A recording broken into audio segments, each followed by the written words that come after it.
तो फिल्म की शुरुआत होती है एक खूबसूरत लड़की अमेलिया से। उसके पास ट्विन बच्चे थे जिन दोनों के ही दूध में वो अजीब सा सिरम मिलाती है और दोनों को पिला देती है। इसी दौरान हमें एक कपल को दिखाया जाता है जो अमेलिया के घर के बाहर था।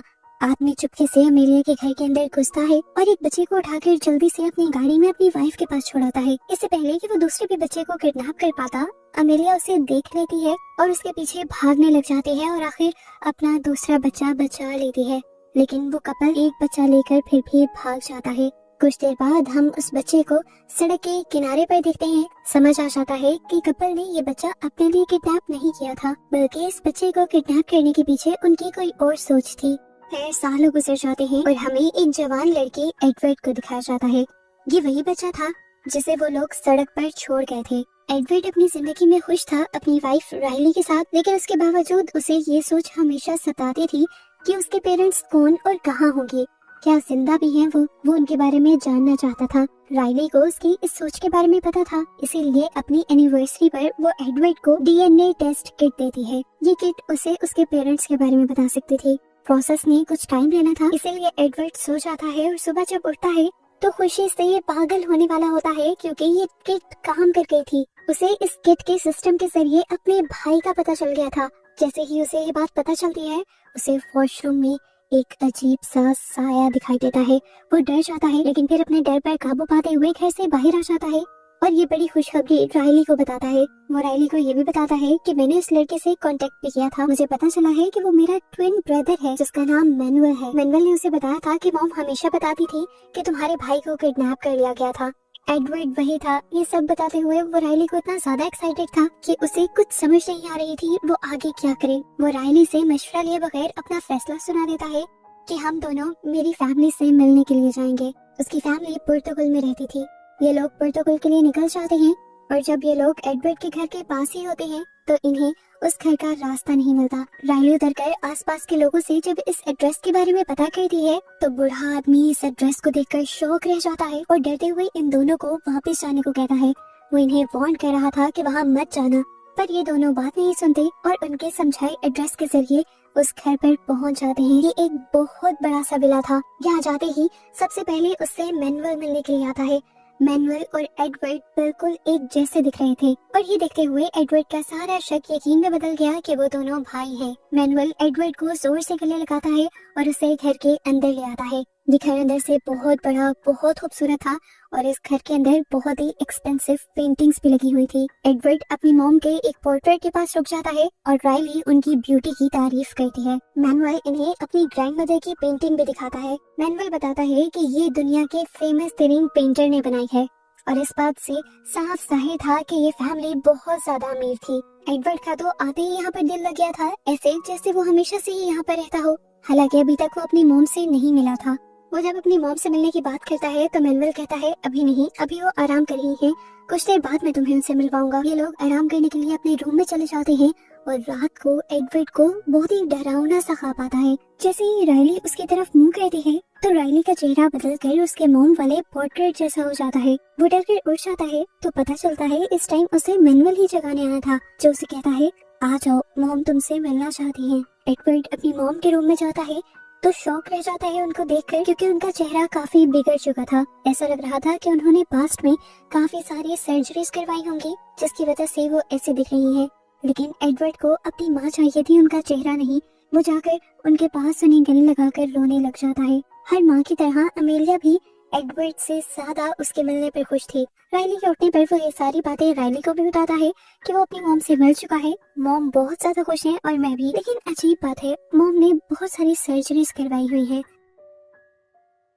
दोपहर में राइली जब अमेलिया के पेट्स की स्केचिंग कर रही होती है तभी अचानक एकदम से अमेलिया उसके पीछे आ जाती है और राइली डर जाती है। ये लोग बातें करते हैं और अमेलिया बताती है कि मैं भी कभी अमेरिका में ही रहा करती थी। राइली कहती है अच्छा, फिर आप लोग इस विला के अंदर कब आए? और विला का नाम सुनते ही अमेलिया टॉपिक बदल देती है। यहाँ पर अमेलिया ने राइली की खूबसूरती की तारीफ भी की थी, लेकिन उसे कुछ अजीबोगरीब बातें भी कहती थी जिसकी वजह से वो परेशान हो गई थी। रात को एक अजीब बात होती है। राइली नोटिस करती है कि मैनुअल आधे अधूरे कपड़े पहने हुए अपनी मॉम के बेड पर लेटा हुआ था और अमेलिया का भी उससे बातें करने का अंदाज काफी बदला हुआ था। राइली को क्योंकि इनकी लैंग्वेज नहीं समझ आ रही थी, इसीलिए वो उनकी बातों को ट्रांसलेट करवाती है और उसे पता चलता है कि ये दोनों बच्चे पैदा करने के बारे में बात कर रही हैं। अमेलिया चाहती है कि मैनुअल से उसका बच्चा हो। ये जानकर तो राइली शॉक में रह गई थी। आखिर वो ये सारी बात एडवर्ड को बताती है तो एडवर्ड उसकी बातों पर ज्यादा ध्यान नहीं देता और कहता है हमें उनकी लैंग्वेज नहीं समझ आती, जरूर गूगल ट्रांसलेटर में कोई प्रॉब्लम होगी। अगली सुबह राइली जब एक्सरसाइज कर रही होती है तब अमेलिया उसे अजीब नजरों से देखकर मुस्कुराती है और घर पर कुछ वकीलों को बुला लेती है। पता चलता है कि वो अपनी 65% प्रॉपर्टी एडवर्ड के नाम करने वाली थी। एडवर्ड इस चीज से खुश हो जाता है क्योंकि उसे लग रहा था कि उसको उसकी इनहेरिटेड प्रॉपर्टी मिल रही है, जबकि उसने पेपर्स तो पढ़े ही नहीं जिसके ऊपर लिखा हुआ था कि अमेलिया के बॉयफ्रेंड होने के तौर पर ये प्रॉपर्टी एडवर्ड को मिल रही थी। एडवर्ड पेपर्स को साइन कर देता है और अमेलिया एडवर्ड से कहती है तुम इस बारे में राइली को बिल्कुल कुछ नहीं बताओगे। राइली को इस घर में घूमते हुए एक बॉक्स भी मिलता है जिसके अंदर इस घर की बहुत सारी फोटोग्राफ्स थी। अजीब बात ये थी कि चाहे जितनी भी पुरानी फोटो हो, लड़की का चेहरा बिल्कुल सेम था।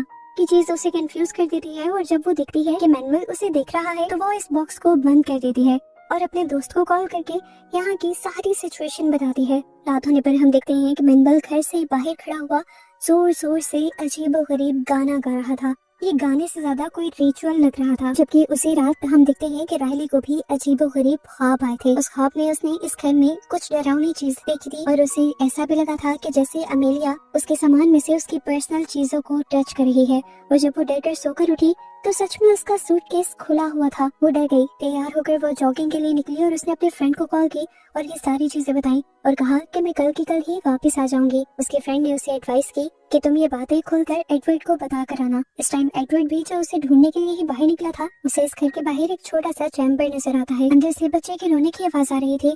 एडवर्ड जब अंदर गया तो अंदर उसने बूढ़े आदमियों को जंजीरों से बंधा पाया। उसे डरकर एक मर्तबा आंखें बंद कर ली और दोबारा जब गौर करने की कोशिश की तो वहाँ पर वो इंसान था ही नहीं। कंफ्यूज होकर वो घर आ गया। घर आकर वो डरते हुए ये सारी बात मैनुअल को बताता है और मैनुअल अच्छे से उसकी बात समझते हुए कहता है ये सब बातें नॉर्मल है, मुझे भी तुम्हारी ही तरह डरावने डरावने विजन्स आते हैं। क्योंकि हम ट्विंस हैं तो हो सकता है ये बीमारी भी हमें कॉमन हो, हमें बस अपनी हेलुसिनेशंस पर कंट्रोल करना आना चाहिए। ये कहते हुए वो चाय लेने चला जाता है और इस मर्तबा दोनों की चाय में ही वो सिरम डाल देता है जिसे हमने मूवी के स्टार्ट में अमेलिया को इनकी दूध में डालते हुए देखा था। जैसे ही एडवर्ड एक घूंट चाय पीता है, मैनुअल उसे आंखें बंद करने को कहता है और इस टाइम एकदम से उसकी आंखें सफेद पड़ जाती हैं। साफ पता चलता है कि वो अपनी किसी नेगेटिव पावर्स के जरिए एडवर्ड को डरावने विजन्स दिखा रहा था, जिसकी वजह से एडवर्ड और भी ज्यादा डर जाता है। एडवर्ड जैसे ही आंखें खुलता है तो अब उसके सामने मैनुअल की जगह राइली बैठी हुई थी, लेकिन अगले ही पल राइली दोबारा मैनुअल में बदल गई, जैसे मैनुअल कोई आम इंसान न होकर शेप शिफ्टर हो। एडवर्ड पैनिक कर जाता है और तब मैनुअल उसे गले लगाकर कहता है ये सब तुम्हारे हेलुसिनेशंस हैं, बस इनसे बाहर निकलने की कोशिश करो। एडवर्ड जब अपने आप को संभालने की कोशिश करता है तो दोबारा मैनुअल हंसने लग जाता है और इस बार उससे कहता है ये हमारे अंदर की ताकतें हैं और तुम्हें इससे डरने की जरूरत नहीं है। एडवर्ड जब रूम में आता है तो राइली उसे कहती है ये लोग मुझे काफी अजीब लग रहे हैं और मुझे लगता है कि हमें और यहाँ पर नहीं रुकना चाहिए। मैं कल को जा रही हूँ, अगर तुमने आना हो तो कल को मेरे साथ आ जाना। वो नहीं जानते थे कि इस टाइम अमेलिया उन्हें बाहर खड़ी होकर सुन रही है। राइली सुबह होने पर अभी भी कंफ्यूज थी कि क्या उसे एडवर्ड को यहाँ पर छोड़कर जाना चाहिए। वो दोबारा अपने फ्रेंड से मशवरा लेती है और फ्रेंड उससे कहती है कि तुम्हें आस पड़ोस में जाकर इन लोगों के बारे में कुछ सर्च करना चाहिए, इनके बारे में जानने की कोशिश करनी चाहिए। इसी बात को फॉलो करते हुए वो इस बड़े से घर से दूर उसी कपल के पास आती है जो उस दिन सब्जी बेचते हुए इन्हें उस घर जाने से रोक रहे थे। राइली जब इस लेडी से अमेलिया के बारे में पूछती है तो ये लेडी उसे अपने घर ले जाती है। उन्हें एक पिक्चर दिखाती है जिस पिक्चर के अंदर आदमी बिल्कुल एडवर्ड और मैनुअल जैसा दिख रहा था। वो बताती है कि इस आदमी के साथ मेरी बेटी की शादी हुई थी क्योंकि ये दोनों एक दूसरे से प्यार करते थे।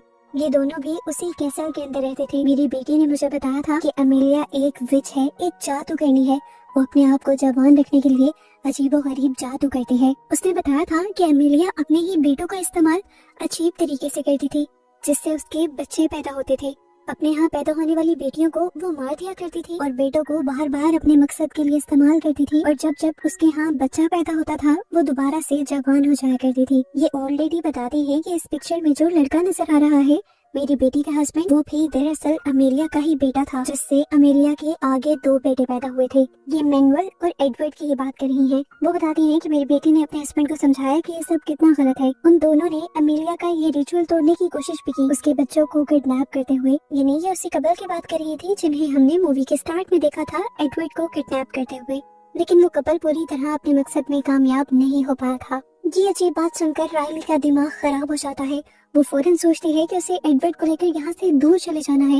लेकिन वो जब घर वापस आती है तो देखती है कि अमेलिया अपने दोनों ही बेटों के साथ बहुत ही मजे से पार्टी कर रही थी, और वो इस पार्टी के अंदर राइली को भी इनवाइट करती है, लेकिन राइली नहीं आती। राइली का इनकार सुनकर अमेलिया एक्टिंग करने लग जाती है और रोते हुए कहती है कि तुम तो मेरी बेटी को मुझसे दूर ले जाना चाहती हो। ये सारा ड्रामा देखकर राइली को और गुस्सा आ जाता है और वो यहाँ से जाने का फैसला कर लेती है अभी और इसी का। लेकिन जब वो बाहर जाकर गाड़ी देखती है तो उसकी गाड़ी को एक घड़ी के अंदर ब्लॉक कर दिया गया था। ये जरूर मैनुअल ने किया था। उससे गाड़ी निकलती नहीं तो वो वापस कैसल में आती है। इस दौरान एडवर्ड उसका पीछा कर रहा था, उसे समझाने की कोशिश कर रहा था। वो एडवर्ड को कहती है, तुम्हें मेरी बात समझ नहीं ना आई थी जब मैंने बताया था कि इस फैमिली में कुछ अजीब है। आओ आज मैं तुम्हें सबूत भी देती हूँ। वो जब उसे उस बुढ़ी लेडी से मिलवाने के लिए उसके घर पर लाती है तो दिखती है कि अब वो घर बिल्कुल खाली था। वो विंडो से उस घर के अंदर घुस जाती है और यहाँ पर उसे सिर्फ पिक्चर से मिलती है, जिसे वो एडवर्ड को दिखाते हुए उसे सारी कहानी समझाती है कि असल में उन लोगों के साथ हो क्या रहा था।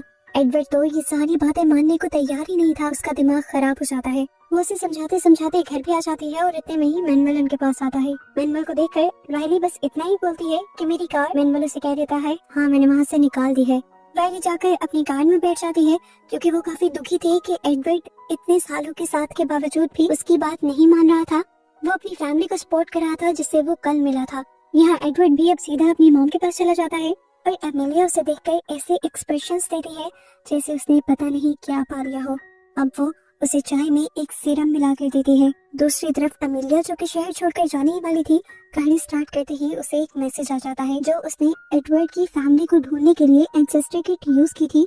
उस किट से राइली को ये कंफर्मेशन मैसेज मिलता है कि अमेलिया इनब्रीडिंग कर रही है, यानी अपने बच्चों के जरिए ही बच्चे पैदा कर रही है। ये जानकर वो फौरन गाड़ी से उतर जाती है और एडवर्ड को बचाने के लिए जाने ही वाली होती है कि तभी उसे पीछे से किसी के ठोकर लगने की आवाज आती है।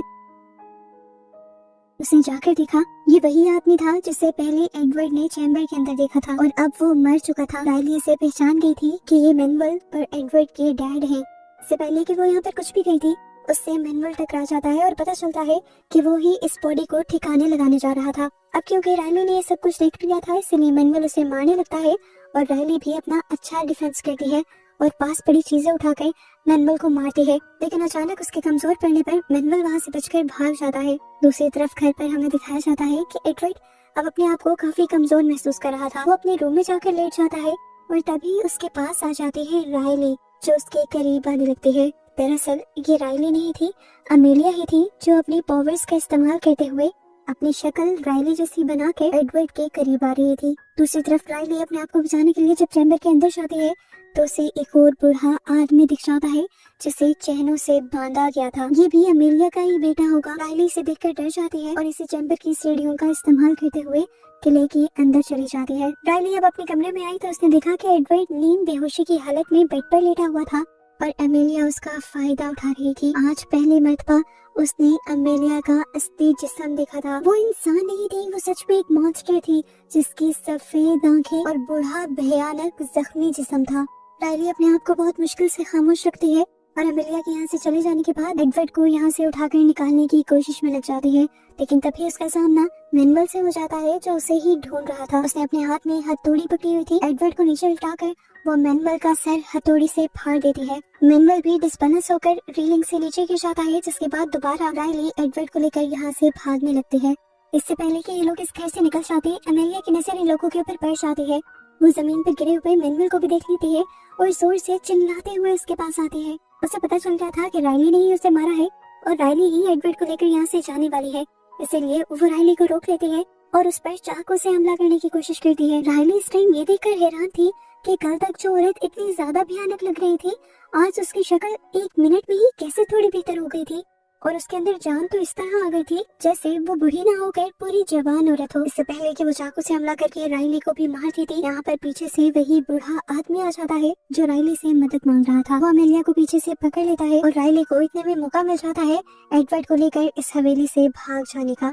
इतनी देर तक वो आदमी अपनी पूरी ताकत के साथ अमेलिया को पकड़े रखता है, जिसके बाद अमेलिया गुस्से में आकर उसे ही स्टैब कर करके मार देती है। इसके बाद अमेलिया मैनुअल को जगाने की कोशिश में लग जाती है, जिसके बाद सीन कट होता है और हमें कुछ अरसे बाद का सीन दिखाया जाता है। अमेलिया दोबारा से जवान हो चुकी थी, उसके पास अब एक बेटा भी था और वो अपने घर पर मैनुअल के साथ एंजॉय कर रही थी। असल में उसका मकसद पूरा हो गया था, उसके इस रिचुअल से उसकी जवानी लौट आई थी, उसका ये साइकिल ब्रेक नहीं हुआ था। यहाँ पर एक ट्विस्ट ये भी पता चलता है कि उस इंसेस्टर किट के अंदर अमेलिया ने ही मैनुअल का डीएनए दिया था, क्योंकि वो असल में एडवर्ड को ढूंढना चाहती थी, क्योंकि मैनुअल उसके काम का नहीं था, उसे बच्चा नहीं दे सकता था और ये काम वो जानती थी कि एडवर्ड कर पाएगा।